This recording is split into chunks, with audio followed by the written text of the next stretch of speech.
next week, U.S. President Joe Biden will host leaders from across the African continent in Washington, D.C. for the U.S. Africa Leaders Summit. The Americans say that the summit will demonstrate the United States' enduring commitment to Africa and will underscore the importance of U.S.-Africa relations and increase cooperation on shared global priorities. What should Africa be looking for at the summit? And can the U.S. help the continent through summits like this? Well, helping us to answer these questions is Professor James Gati, who's the Professor of Law at Loyola University Chicago School of Law in America. Thanks so much indeed for joining us, Professor. Welcome to the program. Thank you very much, Peter. Thank you for having me. All right, the U.S. Africa Summit, it's another summit by another country focused on trying to catch this big fish which has become Africa. Take us through what you see as the United States' genuine interest, because there's things that they say, but I suppose that there's always an underlying motive. What do you think that might be?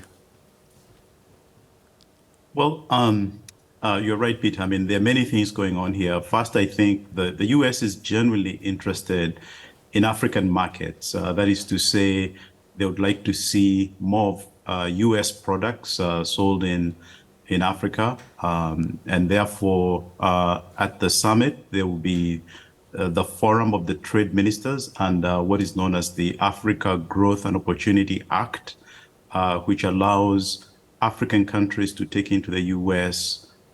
Several items duty-free without requiring African countries to give compensating concessions. So I guess, trade is one of the big issues. Of course, investment, U.S. investors coming to do much of what Chinese firms have been doing around the continent on infrastructure. And the last economic item I could name, of course, is perhaps on the African side, hopefully they will also be discussing the questions surrounding sovereign debt and the heavy indebtedness of African countries, mostly to U.S. private capital, but also to private capital from other parts of the world.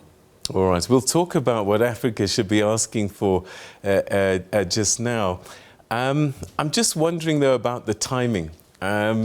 People might wonder, where is all this love coming from? Where has it been for the decades before?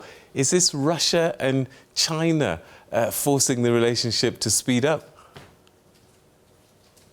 Well, perhaps the agenda, Peter, might be informed by the dynamics, the geopolitical dynamics surrounding some of those major countries like Russia and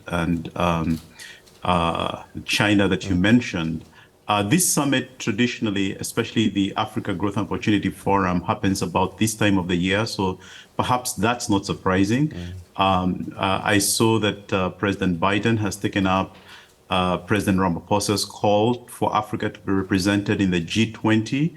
I think that's more symbolic than substantive in my view. Perhaps that's the kind of love you may be talking about. I think that U.S. interests are really driven by the private sector on the economic side. And there is no doubt that China is behind the scenes informing U.S. policy making on the economic side. All right, so we call it the U.S. Africa Summit, and there might actually be the problem, because we go there almost as if we're one entity, and we know for sure that we're not. How does America say we're going to do Africa-U.S. Summit? I don't think are always on the same page as a continent on some of these issues. It's true that African countries are not on the same page on these issues. On the trade side, for example, the U.S. trades with Africa through two major tracks, the Africa Growth and Opportunity Act, for example, and then the generalized systems of preferences. Most sub-Saharan African countries fall under the Africa Growth and Opportunity Act. But some countries, especially those in North Africa, fall under the generalized system of preferences. So even just by the nature of the US's relationship to Africa, provides different routes through which African countries relate to the United States on the economic front.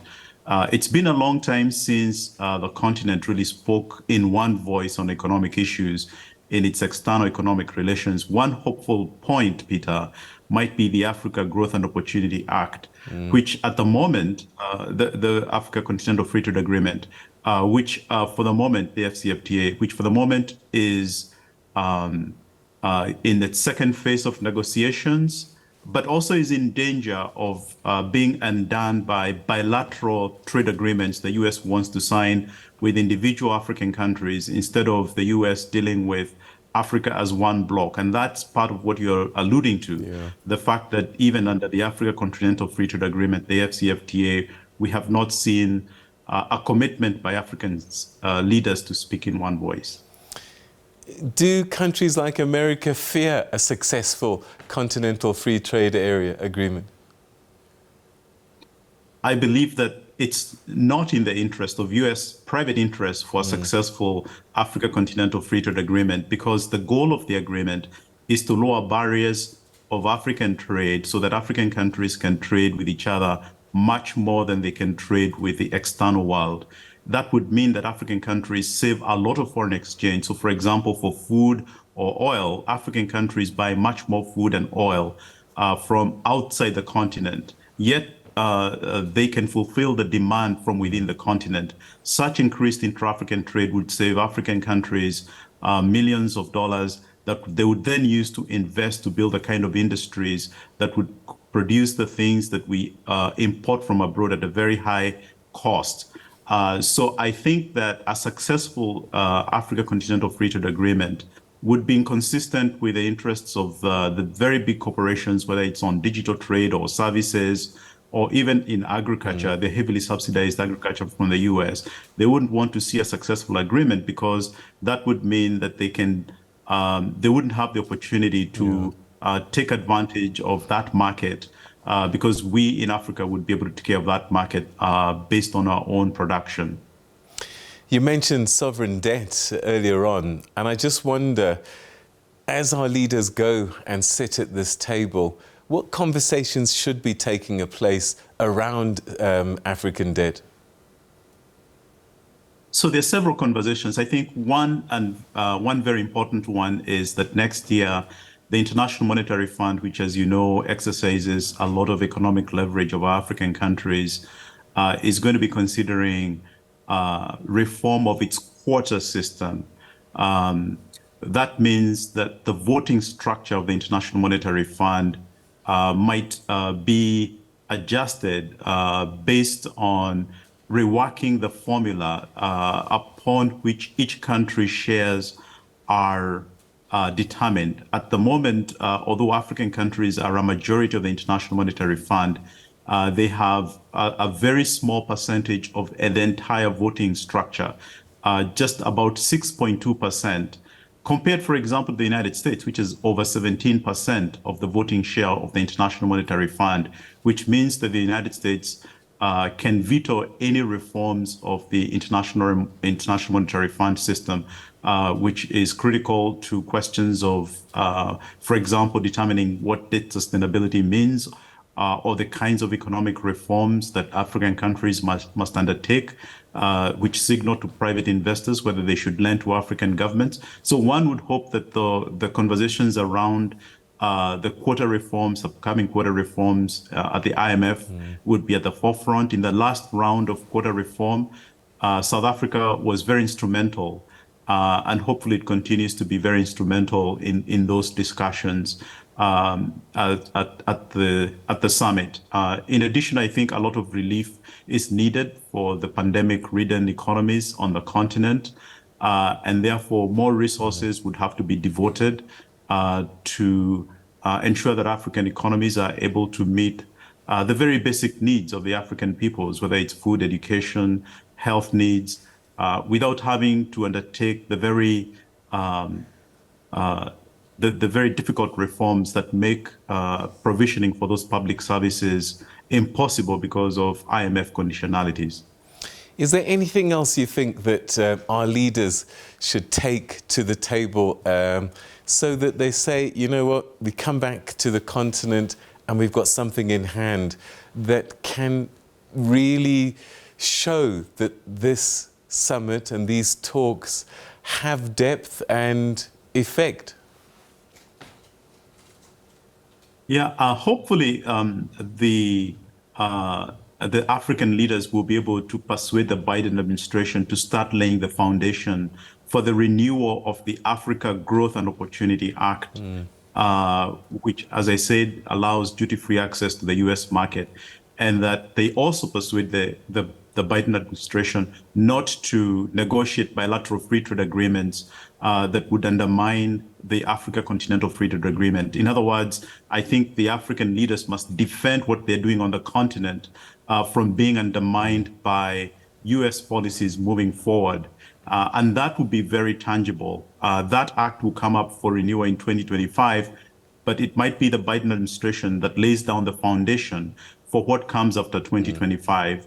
And last, I would argue that the U.S. could help African economies to implement the Africa Continental Free Trade Agreement, and in particular to be able to utilize to the full extent the opportunities provided by the Africa Growth and Opportunity Act. We shouldn't take that act for granted, because otherwise the continent will be overtaken by bilateral trade agreements between the U.S. and individual African countries that would undermine all the efforts being made at the continental level to end the external economic domination of the continent that began many centuries ago. All right, we ran out of time, but perhaps very quickly, how optimistic are you that we'll actually get anything out of this? Because I sometimes think it's a photo opportunity, that our leaders love to meet the President of the United States. Can what we say genuinely shift American policy towards Africa, or is the Africa policy set already? You know, that's a big question. And I think that it's very true that this is a photo op in many respects, but there are also opportunities for pushing the ball forward. I think there is much more room in this administration, for example, than under the Trump administration, for moving the ball forward on questions of trade, on questions of investment.